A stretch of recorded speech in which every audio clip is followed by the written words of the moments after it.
One, two, one, two.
Good evening. Good evening. We'll be starting the program in about 3 minutes. So I see the wine has arrived if you want to go get something and refreshments.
You'll sign books afterwards.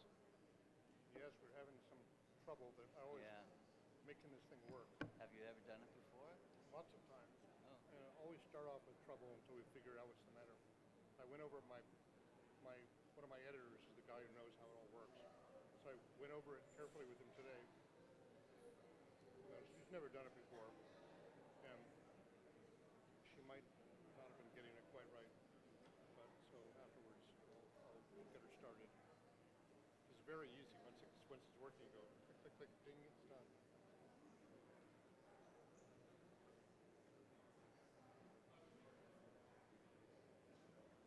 Hi, Colleen. I'm probably going to miss you at the end. I have a dear friend, Veronica Merriwell, Oh, yes, of course. and she said to me, "Oh, Colleen, you're in trouble."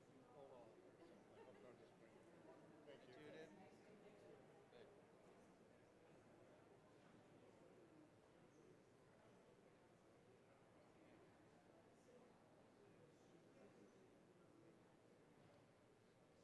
Judith. Good. Shall we? Ready? I'm gonna. A lot of people are watching live stream here.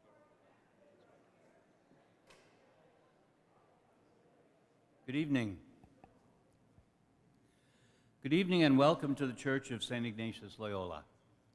I am Father Michael Hilbert, Associate Pastor, and on behalf of our pastor, Father Yesalona, and the whole parishioner of the parish community, I welcome you to this Laetare lecture for 2025, the third in our lecture series, a central part of our parish's celebration of the Jubilee Year of Hope, and has as its theme, Pilgrims of Hope.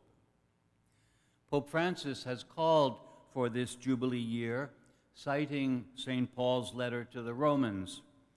Since we are justified through faith, we have peace with God through our Lord Jesus Christ, through whom we have obtained access to this grace in which we stand, and we boast in our hope of sharing in the glory of God. Hope does not disappoint, because God's love has been poured into our hearts through the Holy Spirit, that has been given to us. Hope does not disappoint. As Pope Francis wrote in his decree formally proclaiming the Jubilee, and I quote, "Sustained by this great tradition, I am certain that this Jubilee year will be for the entire Church a lively experience of grace and hope." A special welcome and thanks to the members of the Dorothy Day Guild, through whose generosity this lecture is being live streamed. Thank you very much. The Laetare lecture, given on the day after Laetare Sunday, is considered the high point in our lecture series, and we are honored to have Mr. Robert Ellsberg as our speaker this evening. We are thrilled that Robert will speak on the long pilgrimage of Dorothy Day. Dorothy Day, co-founder of the Catholic Worker Movement, lived a life shaped by radical hospitality, social justice, and an unwavering commitment to the gospel, to her Lord and God. Describing her own path as a pilgrimage, she faced profound tests of faith, both in the struggles of daily life and in the turbulent challenges of history. Her cause for canonization is now in Rome, having been concluded here in the Archdiocese. And be sure to take a prayer card for her canonization as you leave, or perhaps you already have.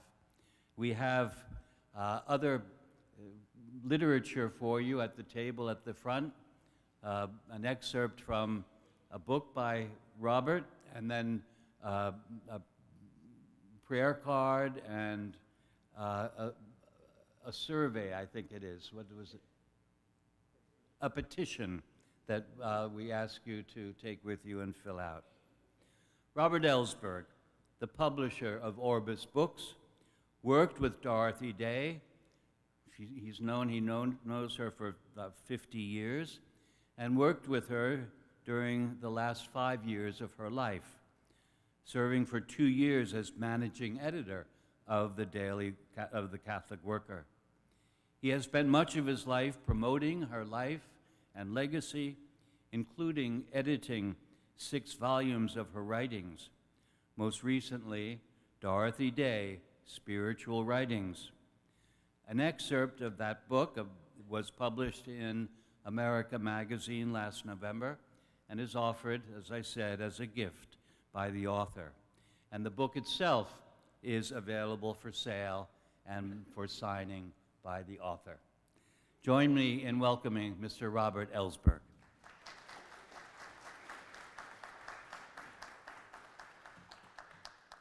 Thank you very much, Father, and all of you for coming out this evening.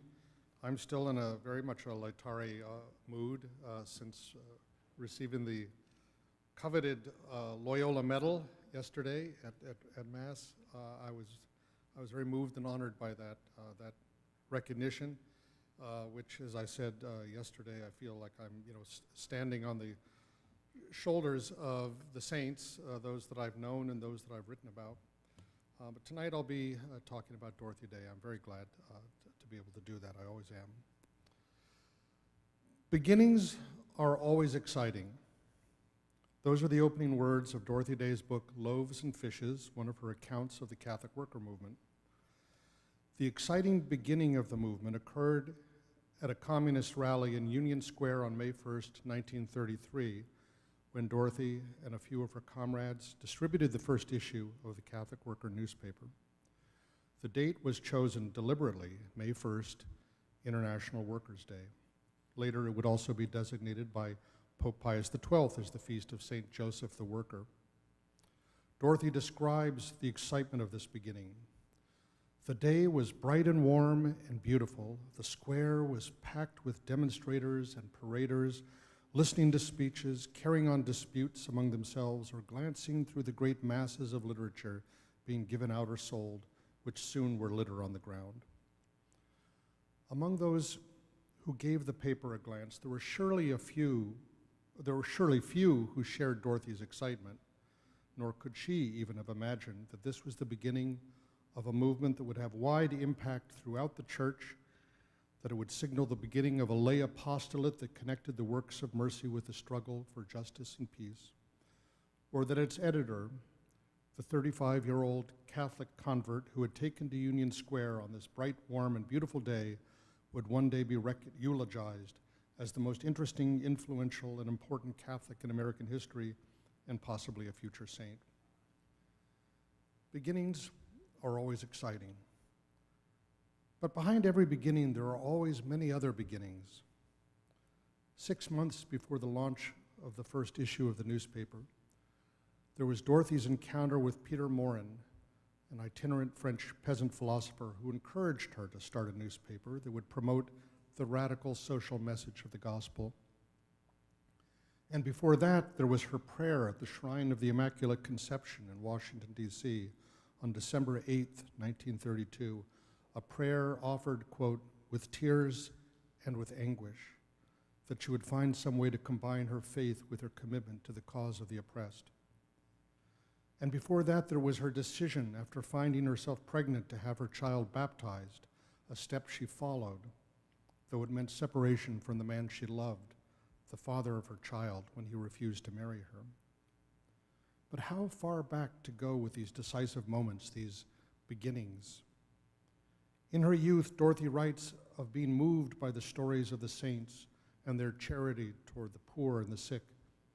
But even then, she says, she was troubled by a question.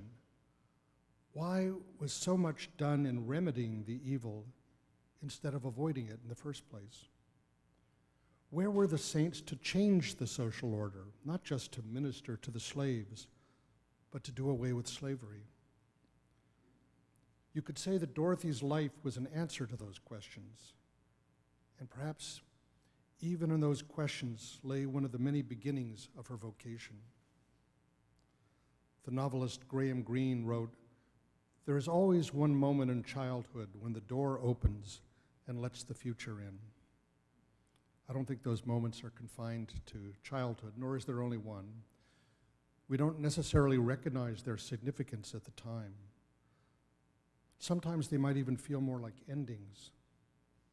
But Dorothy's faith was deeply rooted in her reflection on such moments and the wider story of which they were a part. She believed in her life story, pondering and meditating on it throughout her life as a kind of spiritual text, a kind of personal proof for the existence of God. Along with the gospel story, it was the foundation of her faith. She could have resonated with the words of St. Augustine as he looked back on his life from the standpoint of his conversion and said, "All the while, far above, your mercy hovered fully about me." She told this story in 2 memoirs, From Union Square to Rome in 1938, and a longer version in The Long Loneliness in 1952. In both cases, she was eager to relate those events, encounters, and experiences in her early life that brought her to the knowledge of God. Chief among these was her engagement with the cause of the poor and the struggle for social justice. Quote, "Because I sincerely loved his poor, he taught me to know him. And when I think of the little I ever did, I am filled with hope and love for all those others devoted to the cause of social justice." But there were many other experiences along the way. Later, quoting a character from her favorite writer, Dostoevsky, she would write, "All my life, I have been haunted by God." And yet there was seemingly nothing inevitable about her decision to become a Catholic. She had been raised in a nominally Protestant family in which, quote, "the name of God was never mentioned, and to speak of the soul was to speak immodestly, uncovering what might better remain hidden." Her father, a sports writer who later described Dorothy as the nut of the family, believed that only Irish cops and washerwomen were Catholics. She was baptized in the Episcopal Church at the age of 12, but put aside any religious impulses during her 2 years in college. She wrote, "Religion, as it was practiced by those I encountered, had no vitality. It had nothing to do with everyday life. It was a matter of Sunday praying. Christ no longer walked the streets of this world. He was 2,000 years dead, and new prophets had risen up in his place." Dropping out of college after her second year, she moved to New York City and found work with a series of left-wing journals, including the New York Call, which was a socialist paper, and the Masses. Her friends were socialists, radicals, literary bohemians who regarded religion as the opiate of the people. One of her particularly close friends became a founder of the Communist Party. She wrote about her arrest with suffragists in Washington and the dejection she experienced in her brief stints in jail when, quote, the sorrows of the world encompassed her. And she was, quote, like one gone down into the pit. She wrote of late nights in saloons listening to Eugene O'Neill recite The Hound of Heaven. It was, quote, one of those poems that awakens the soul, recalls to it the fact that God is its destiny. And sometimes, after one of those all-night sessions in a tavern nicknamed Hellhole by its patrons, she would make her way to St. Joseph's Church in Greenwich Village and kneel in one of the back pews, quote, not knowing what was going on at the altar, but warmed and comforted by the lights and silence, the kneeling people, and the atmosphere of worship. One of her radical friends later said, Dorothy was always too religious to be a communist. In any case, her own life by this time had come to feel sordid, and yet she said, I had occasional glimpses of the true and the beautiful. Soon after, she would withdraw from her social set and enroll as a student nurse at Brooklyn Hospital, which at the time was overflowing with victims of the Spanish flu pandemic. It was there that she met a newspaper man with whom she had a passionate affair that resulted in her becoming pregnant. Feeling desperate, she had an abortion, which almost killed her. Afterwards, she says she twice tried to commit suicide. This episode falls under the category of stories she did not describe in her memoirs, referring only to experiences of, quote, the tragic aspect of life in general. If Dorothy is one day canonized, there's no doubt she will be a saint with an unusual backstory. As she wrote in her diary, aside from drug addiction, I committed all the sins that young people commit today. Yet even the circumstances of her conversion are unique in the annals of the saints. This occurred while she was living on Staten Island with a man she deeply loved and discovered that she was once again pregnant. His name was Forster, a soft-spoken anarchist with a great love of science and nature. With him, she began to feel that she was coming back to life, and in her happiness, she was surprised to find herself praying as she walked along the shore. Dorothy regarded their relationship as a common-law marriage, but Forster insisted it was just a comradeship. Even many years later, describing her feelings about Forster, she fell into a poignant rhapsody. I loved him in every way, as a wife, as a mother even. I loved him for all he knew and pitied him for all he didn't know. I loved him for the odds and ends I had to fish out of his sweater pockets, and for the sand and shells he brought in with his fishing. I loved his lean, cold body as he got into bed smelling of the sea, and I loved his integrity and stubborn pride. That's a paragraph you will not find in Augustine's Confessions. What Dorothy termed this period of natural happiness was exponentially magnified when she discovered that she was once again pregnant. Following the complications from her earlier abortion, she had believed she couldn't have a child. Now her gratitude was so great, she said, that only God could receive it. And in this joy, she knew that she wanted to have her child baptized. Why the Catholic Church? She believed that the Catholic Church, for all its failures, was the church of the poor. She believed it would give her child a sense of order and discipline that she had lacked in her own life. She was attracted by its appeal to the senses, the sacramental sense, that God's grace is transmitted through nature, through bread and wine and beauty. Not knowing any actual Catholics, she approached a sister of charity walking along the beach and asked for her help. But here was the beginning of a great tension. Because Forster was an anarchist and atheist, he had no use for religion, and he would have nothing to do with marriage by church or state. So Dorothy knew that if she became a Catholic, as seemed increasingly inevitable, it would mean separating herself from the man she loved and the father of her child. And after her conditional baptism in 1927, that's exactly what happened. It came down, she said, to a choice between God and man. Sadly, painfully, she made her choice. In December 1927, a most miserable day, she says, she took the ferry to Staten Island and writes grimly that I had no sense of peace, no joy, no conviction even that what I was doing was right. It was just something that I had to do. Afterwards, she would not let Forster back into the house. Her suffering in this situation was compounded by a second cause, her feeling that in becoming a Catholic, she was betraying her comrades in the radical cause. If the church was the home of the poor, it also seemed all too often a defender of the status quo, a friend of the rich and powerful.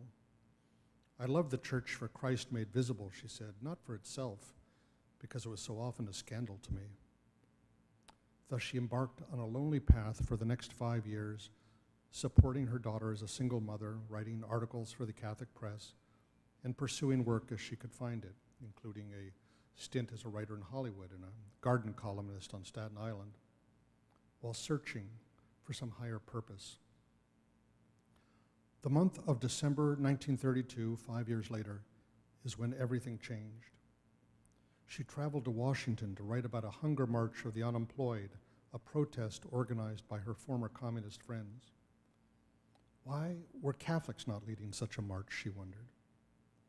Heading for the Shrine of the Immaculate Conception, it was actually December 8th, the very feast of the Immaculate Conception, maybe significant, she offered a prayer, as I said, that came with tears and anguish that she might find her vocation, some way of using her talents in the service of the poor.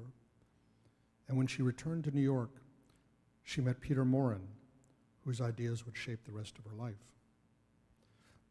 This is a familiar story that Dorothy related in her memoirs, but before I describe what happened next, I'd like to pause a moment to share another dimension to this story, which I only discovered when I had the opportunity of editing her selected letters all the way to heaven.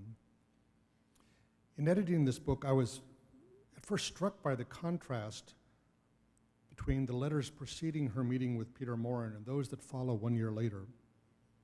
Whereas before she was a single mother, a struggling freelance writer trying to write stories and novels on the side, a young convert still finding her way in a church in which she admits, still did not know personally a single Catholic layman.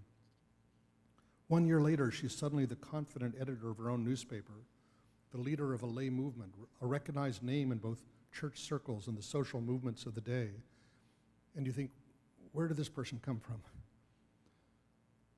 One often observes this in the annals of the saints, whether in the case of Teresa of Avila or Teresa of Calcutta, that once they discover their true vocation, their whole personality is transformed.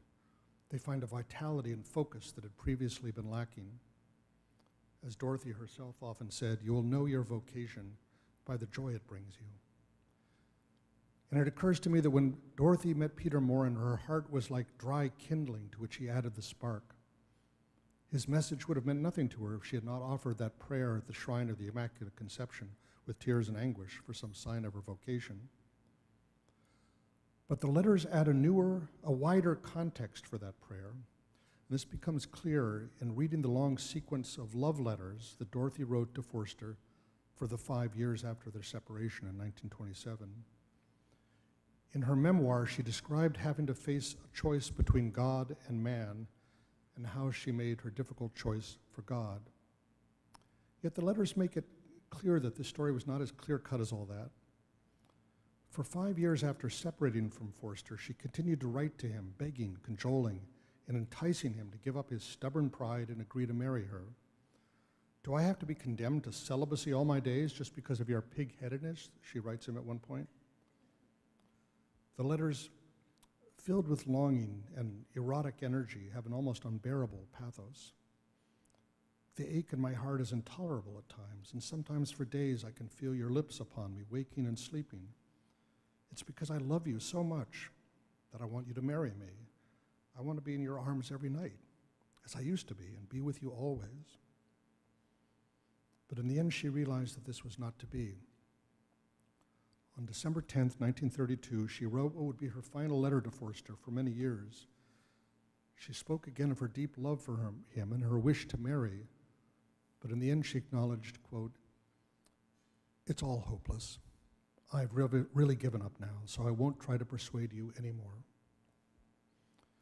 Note that this followed by only 2 days her visit to the Shrine of the Immaculate Conception, and it obviously offers a new context for appreciating a prayer that came with tears and anguish. In letting go of Forster, and in that same week meeting Peter Morin, it's as if one door closed while another opened on the rest of her life. But another thought occurs to us when we realize how much her vocation depended on Forster's commitment to his own principles, what she called his stubborn pride.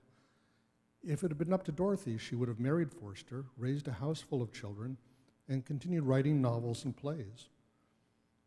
In this alternative universe, perhaps she would have found happiness, but there would have been no Catholic worker. And you realize that everything she achieved in her subsequent life occurred because of the frustration of her heart's desire.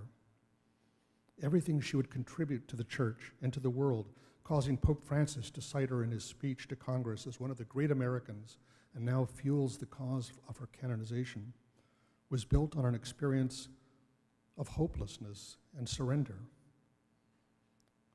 To put it more personally, when I think about it, everything in my life would have been different if Dorothy had not stepped through that door. And that sheds a different light on all the twists and turns in our lives, the follies, the sins, the failures, the chances and accidents, the things that broke our hearts, the doors that closed in our faces. And to imagine that somehow God was there all along, as much as in the moments of glory. As I said at the outset, sometimes there are beginnings that look very much like endings. Dorothy closed the door on her hope of reconciling her faith with a happy married life. In surrendering that desire, she found a way to reconcile her faith with her commitment to the poor, thus connecting the two parts of her soul that had been circling each other throughout her life. It was one of those moments in which a door opens on the future, and it only remains for us to take the first step. It took a while, not at their first meeting, before Dorothy recognized that Peter Morin, with his thick French accent and shabby appearance, who proceeded to lecture her about history, the problems of the industrial age, the dignity of work, the monastic ideal of hospitality, was pointing her in the direction of her vocation. 20 years Dorothy's senior, Morin had been raised in a peasant family in southern France.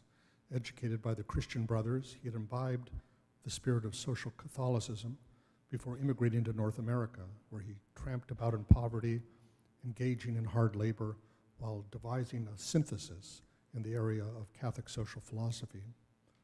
Peter Morin believed that the troubles facing the world came from substituting the bank account for the Sermon on the Mount as the ultimate standard of values.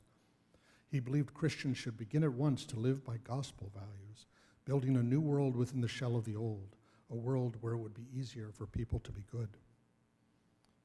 It was not immediately clear to Dorothy how all this related to her search, yet one of his suggestions immediately caught her attention, that she start a newspaper to promote the radical social message of the gospel.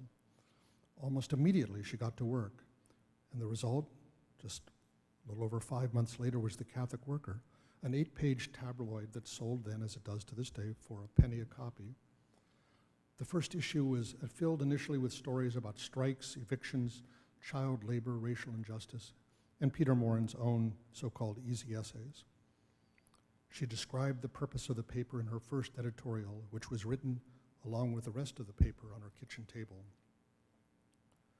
For those who are sitting on park benches in the warm spring sunlight, for those who are huddling in shelters trying to escape the rain, for those who are walking the streets in the all but futile search for work, for those who think that there is no hope for the future, no recognition of their plight, this little paper is addressed.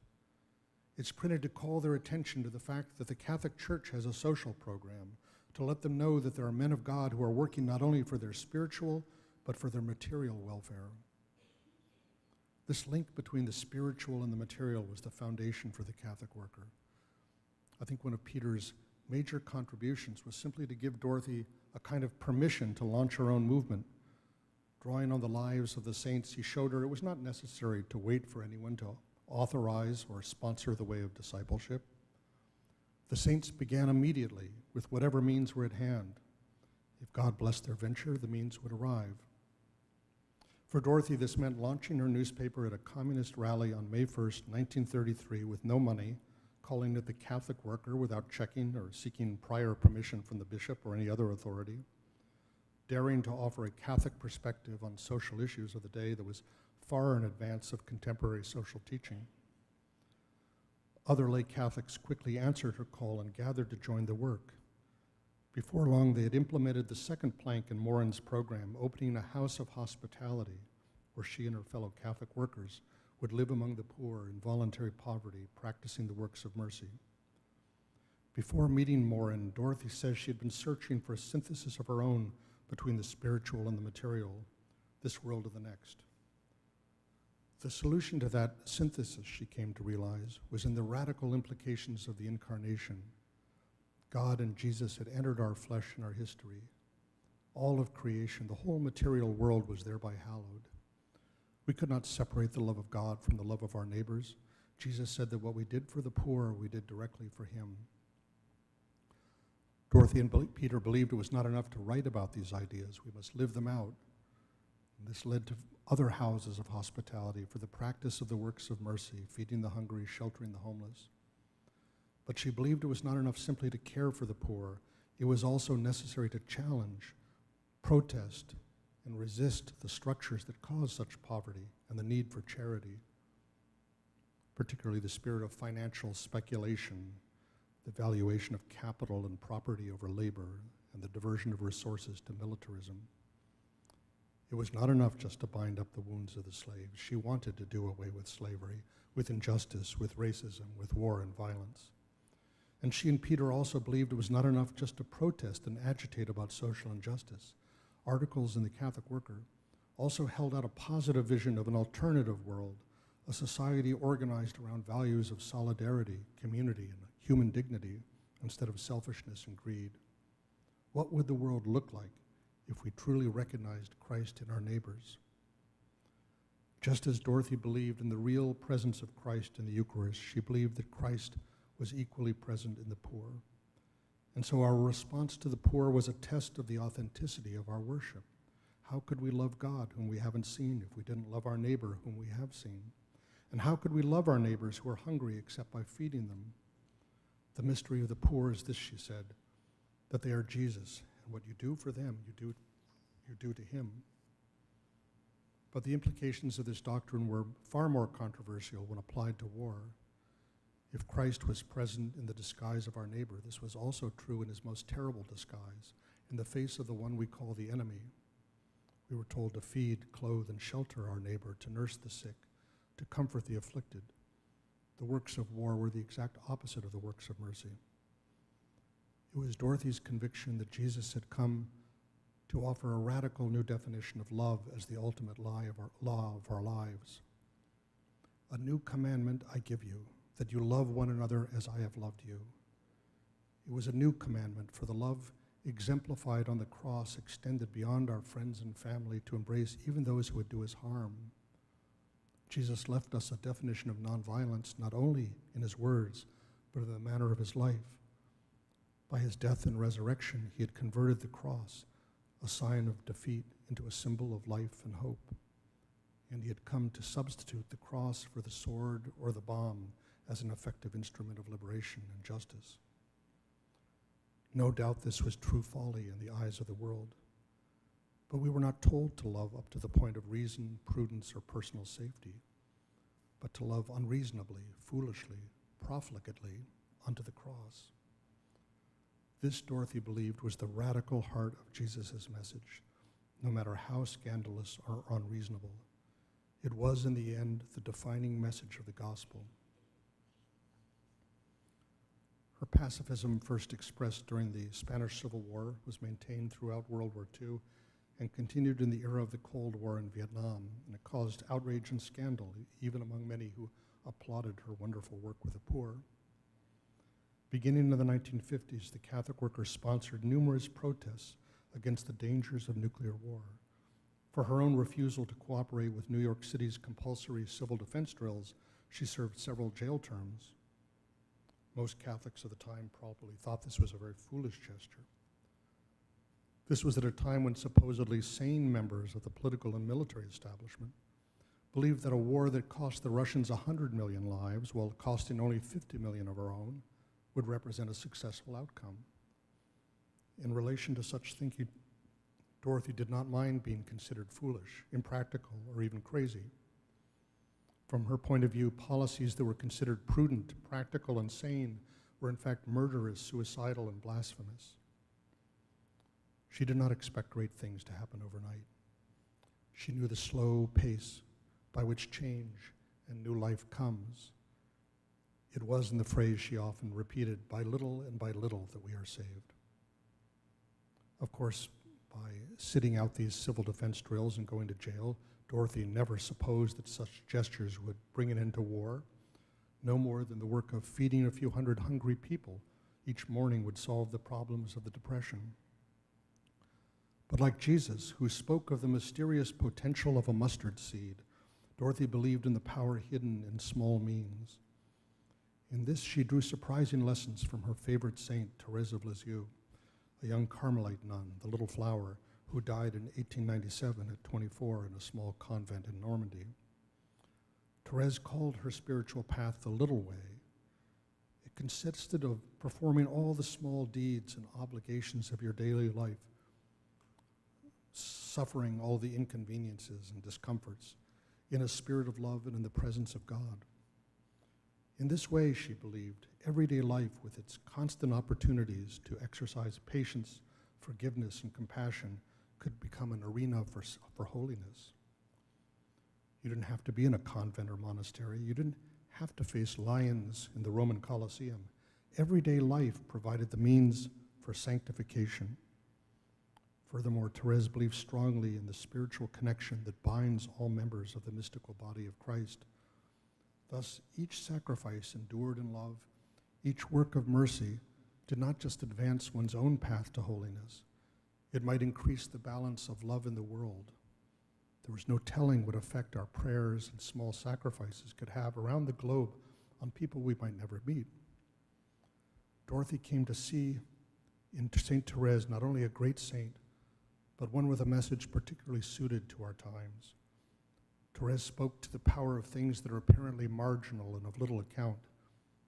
She came to appreciate in particular what she called the social implications of Therese's teachings, the significance of all the little things we do or fail to do. This included the protests we make, appearing foolish while standing on a street corner with a sign for peace, or handing out a leaflet, or going to jail for a few days or months or even years.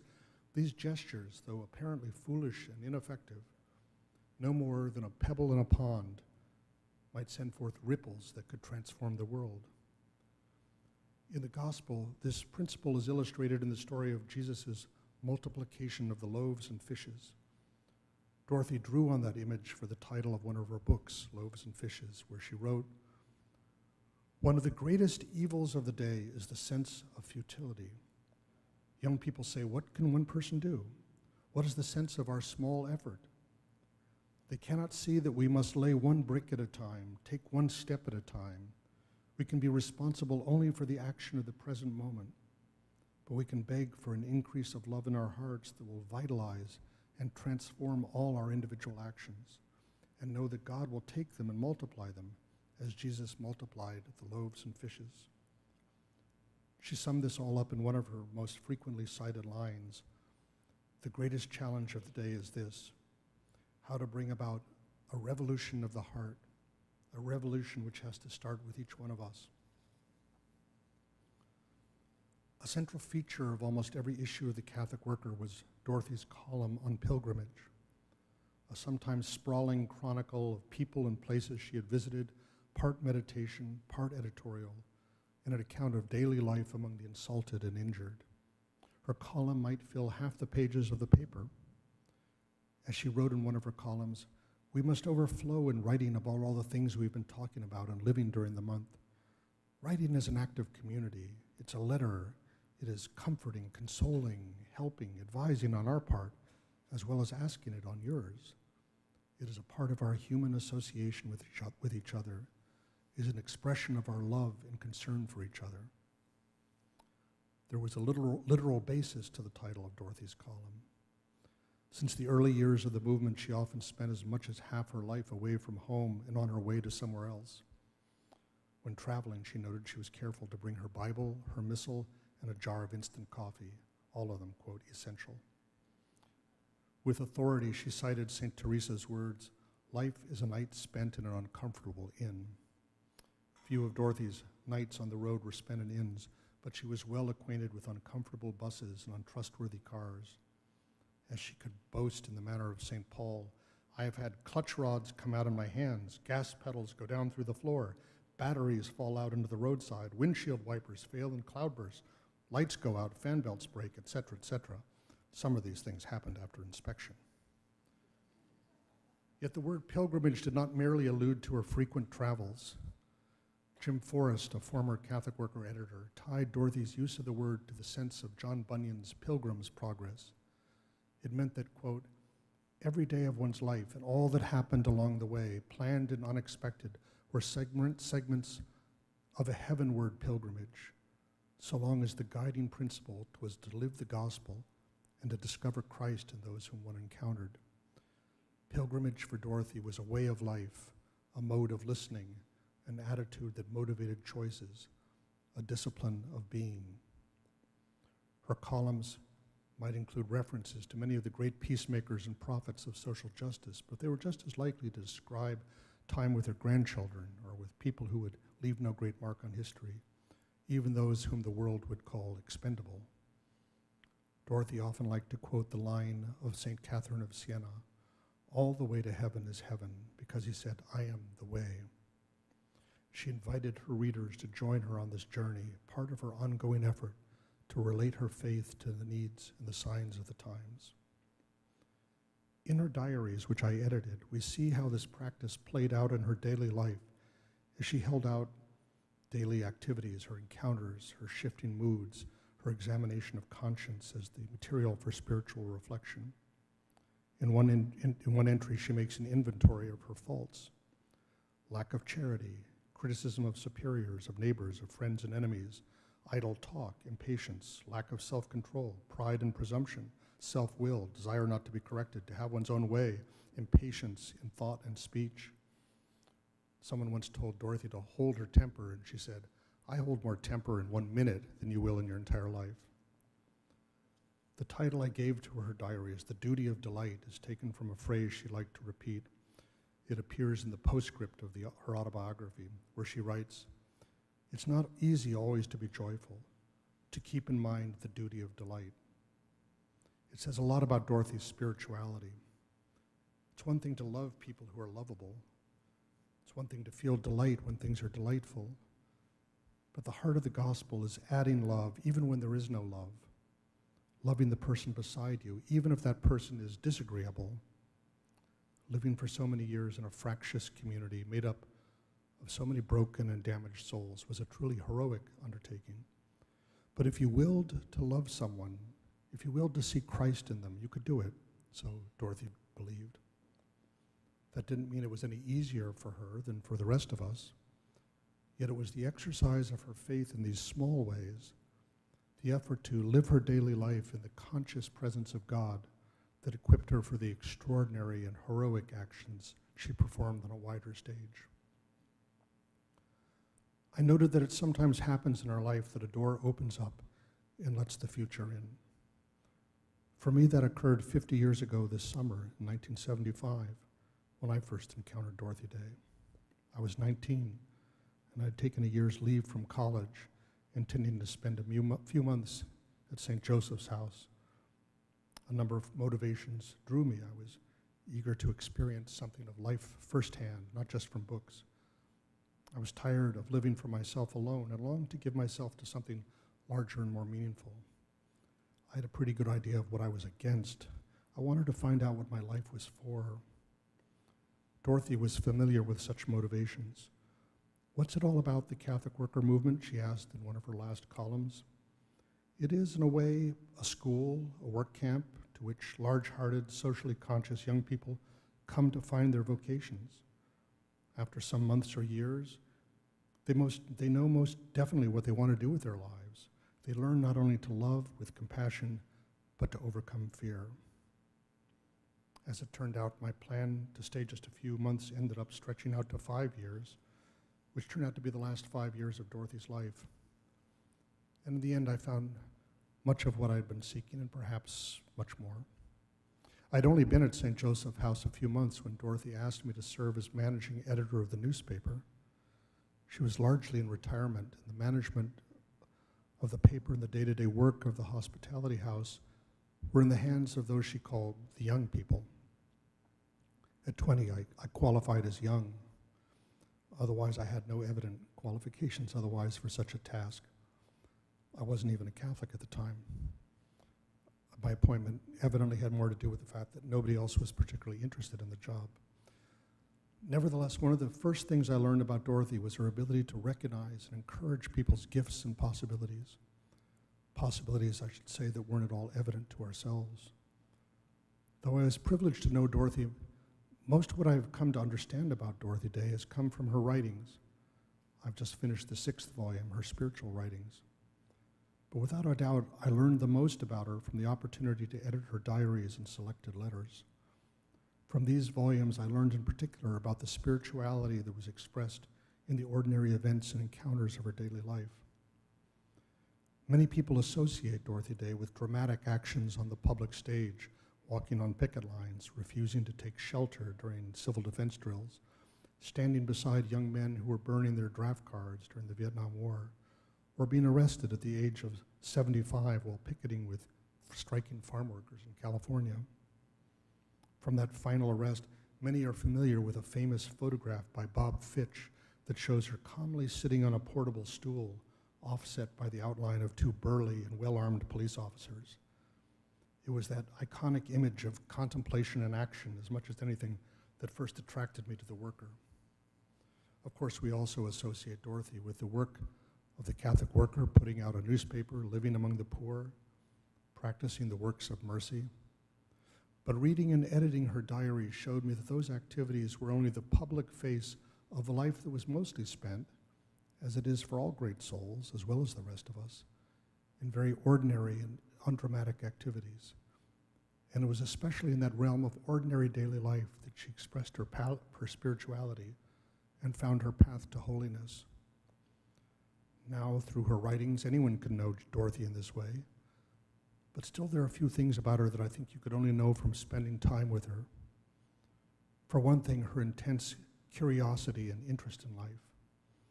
Part of this came from the habits of a journalist accustomed to carrying around a notebook to jot down facts and details of about the places she went and the people she met. She never seemed bored or jaded. She was endlessly fascinated by other people, where they came from, what they'd read, what they cared about. What's your favorite novel of Dostoevsky, she might ask. I think I told her The Brothers Karamazov, a book I had not actually read, though I was happy to learn that she agreed with me. She had a great spirit of adventure.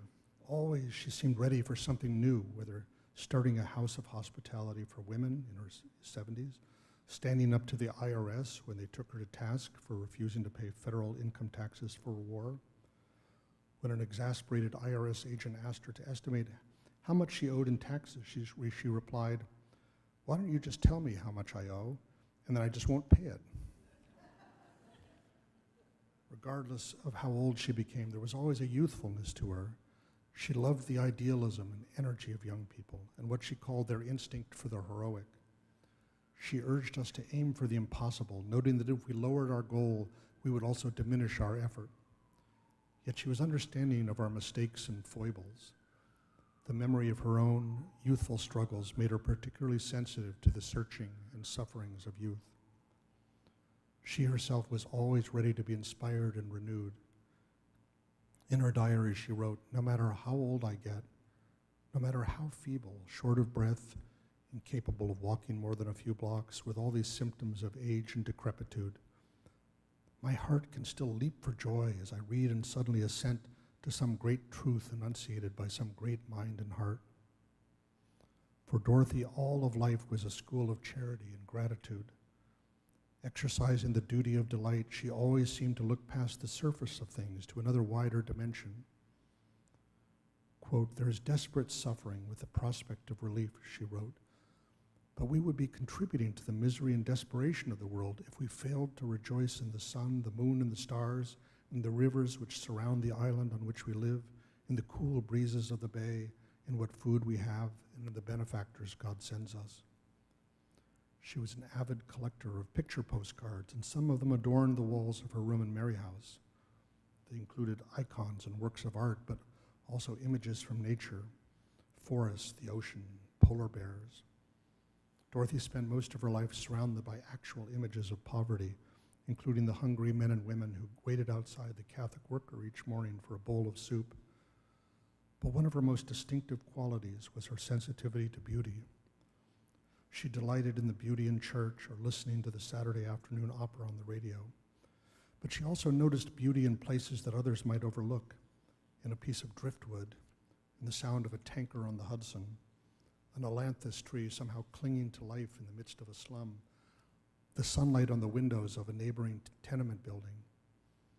But she also had an eye for moral beauty, the sight of someone sharing bread with a neighbor, the literal meaning of companionship. And hardest of all, she could see beauty where others did not, in the features of Jesus under the disguise of the poor and downtrodden. She frequently quoted Dostoevsky's famous line, "The world will be saved by beauty." I often puzzled over what that meant. Once when I was fasting in a jail in Colorado, she sent me a postcard with an aerial photo of Cape Cod with the message, "I hope this card refreshes you and does not tantalize you."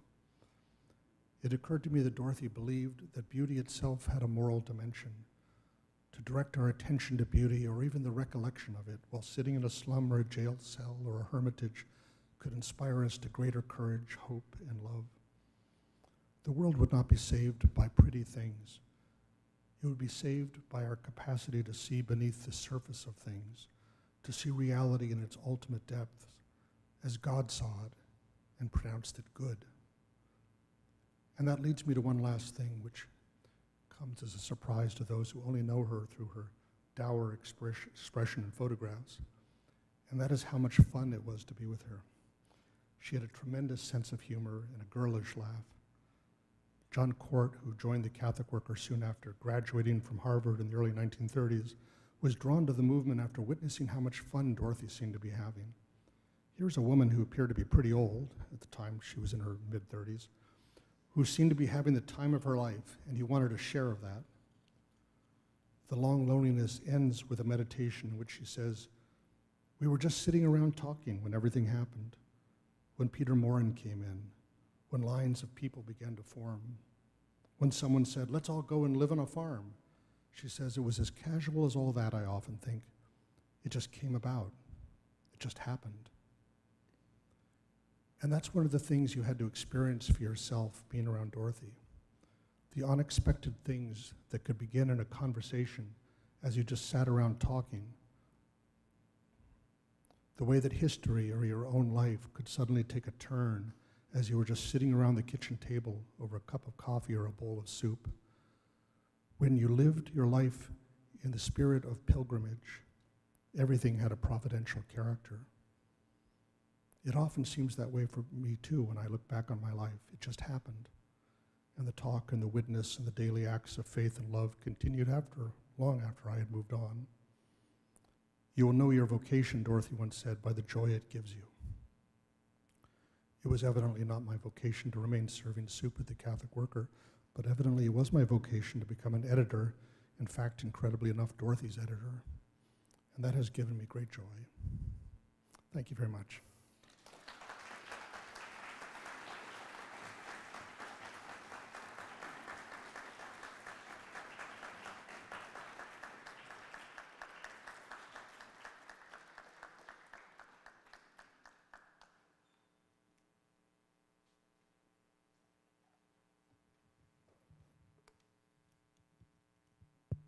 Robert, you have made her come alive for us.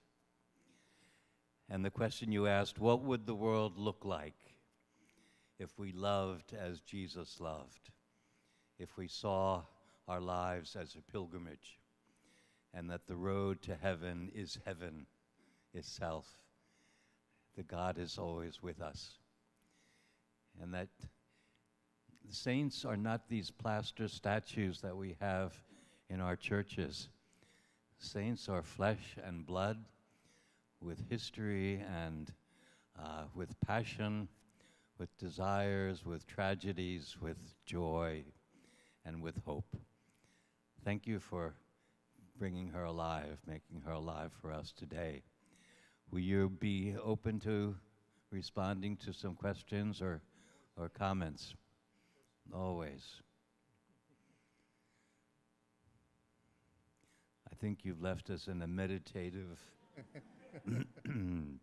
contemplative asleep. in action.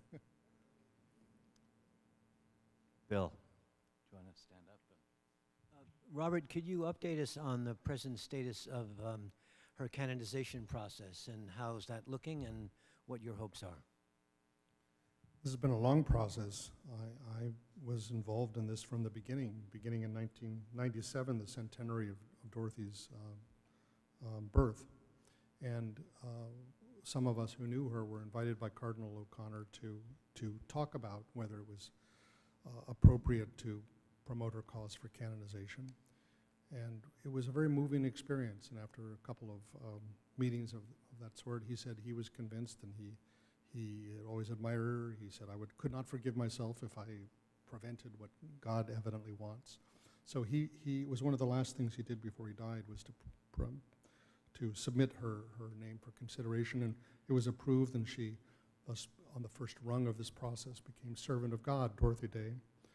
A few years later, the Dorothy Day Guild was established by Cardinal Egan to help promote interest and awareness of her legacy and her cause.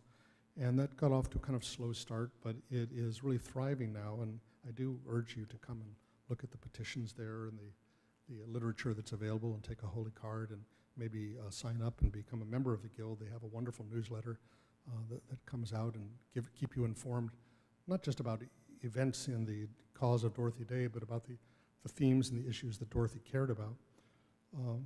Finally, then, Cardinal Dolan established a historical commission, so-called, of which I was a member, to oversee the compilation of all the material that had to be done. There's interviews with people who knew her, there's a biography, there's the very laborious collection of all of her writings, including diaries that had to be transcribed verbatim, not edited the way I did it.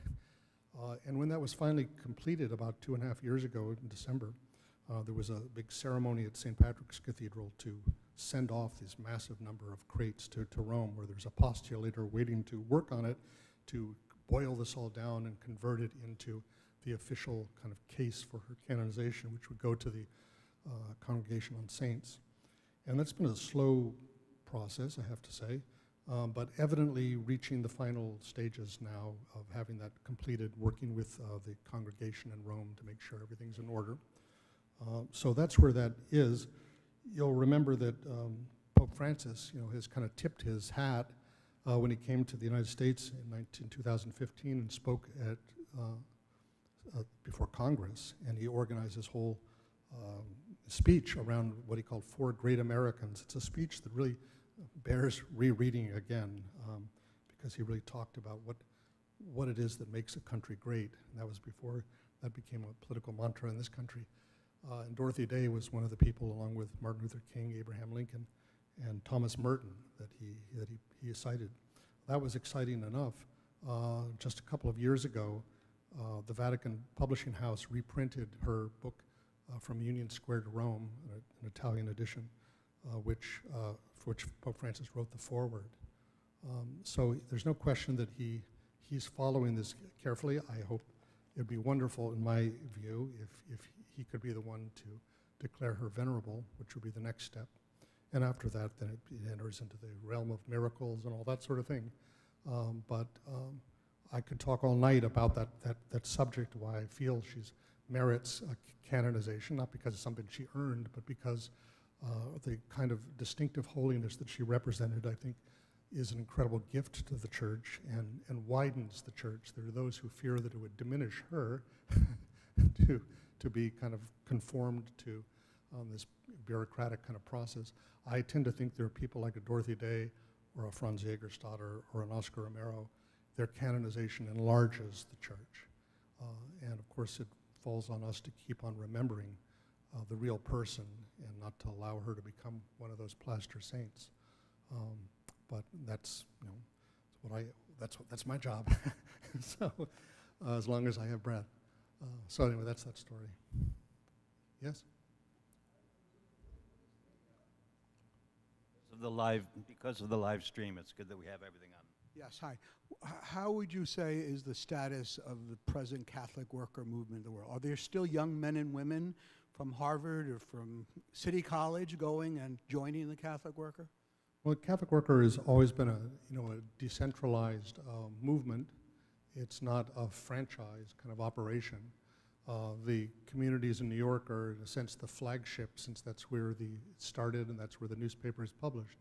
And Mary House and St. Joseph House are still there, even while the kind of neighborhood becomes gentrified and the social conditions change. There's still homelessness, there's still hunger, there's still a soup line and works of mercy, there's still the newspaper that comes out, and also still the protests and the witness for peace and social justice. All those things as urgent as ever. There are, I don't know, a very large number, 150 or so communities around the country that identify themselves as Catholic worker houses. But they sometimes have different emphases, different size. Some of them are quite large operations, like the house in Los Angeles has its own newspaper and all kinds of things it does. Some of them emphasize the farming kind of tradition of the Catholic worker, others the hospitality, defined in one way or another. But it still is a vision or a way that a lot of people find compelling and attractive, and especially I think to some extent still young people who are looking for something challenging and are prepared to kind of step off the well-beaten track to experience living in voluntary poverty and simplicity among the poor, and offering this kind of faith-filled witness to sacredness of life and to encounter Christ in the poor. It's still a compelling model. You could compare it to other religious communities that also are smaller and not as vital as they were at the time in the 14th century when Franciscan fever swept all of Europe. These things come and go in different kind of rhythms. But it's remarkable, really, that something that started on such an anarchistic, model without any rules or admission process or novitiate or anything like that, just sort of open to whoever comes in the door. And it has, for that very reason, there's an amazing stability in the culture of the Catholic worker. You can walk into a Catholic worker house anywhere, and it just has a certain vibe that same kind of cast of characters. Some of them seem like they're out of a novel of Dostoevsky, and some of them are saints, and some of them are holy fools, and some of them are workers, and some of them are slackers, as Stanley Wisniewski used to say. But I think it still has meaning. It still offers a prophetic witness, as I said, not as a solution to all the problems in the world, but as a kind of planting seeds of awareness and consciousness. Yes. Hi. Sainthood and family doesn't seem to go well together, and I guess the daughter Tamar was an involuntary victim of this path, no? And the question is, later in life, would she have changed something? Did she ever share something about that? Would who have changed? I'm sorry. Well, I understand that her daughter eventually left the church and in a way did not enjoy the life, but I'm not sure if there's anything that you can share about that. Well, I'm not sure it's for me to go into that. I do highly urge you to read a wonderful book by Dorothy's granddaughter called Saved by Beauty. It's the story of her mother, Tamar, Dorothy's daughter, and her grandmother, Dorothy, and a fascinating window into Dorothy through the lens of her relationship with her daughter. Very revealing about Dorothy's humanity. In fact, I take great comfort and encouragement in the fact that Dorothy wasn't perfect at everything she did and didn't pretend to be. And if saints were all judged on their parenting skills, yeah, they might really, the devil's advocate would have lots to say. Dorothy loved Tamar, and Tamar loved Dorothy, and there were many aspects of the Catholic worker life that Tamar very much did love, the crafts and the farming and the hospitality. But I think as a young person, that the kind of austere piety of the worker, especially in the 1940s when Dorothy was going through the retreat movements and everything, a lot of emphasis on asceticism and self-denial and mortification and that sort of thing, that was very difficult for Tamar. So I refer you to the book to kind of answer that question more deeply. Actually, Kate Hennessy spoke here a few years ago in the lecture series, and it was a very beautiful testimony. I mean, it's significant that, she had, Tamar had 9 children, and 2 of her granddaughters, Kate, is really an artist and a writer who has, devoted her, kind of followed in Dorothy's spirit to, as a writer, and has created this wonderful book. So very much affected by her grandmother's influence. And then Martha Hennessy, who is a part of the Catholic worker community here, has followed very much in Dorothy's path of peace witness. She was imprisoned for a year or so for act of civil disobedience at a nuclear submarine base. But there are, Dorothy had, she said, I was the barren mother of children who became, the joyful mother of many. I consider myself one of those children who, not entirely faithful to her way, but whose life has been entirely guided by her vision and her inspiration. Robert, thank you for very enlightening, inspiring, and personal sharing with us to make Dorothy Day come alive. And God bless you, and God bless your wife, Monica, who is here. There she is. We have copies of the book here to sell. And she will be selling, she's the cashier, she'll be selling books here, and Robert will be happy to sign them as well. Thank you all so much.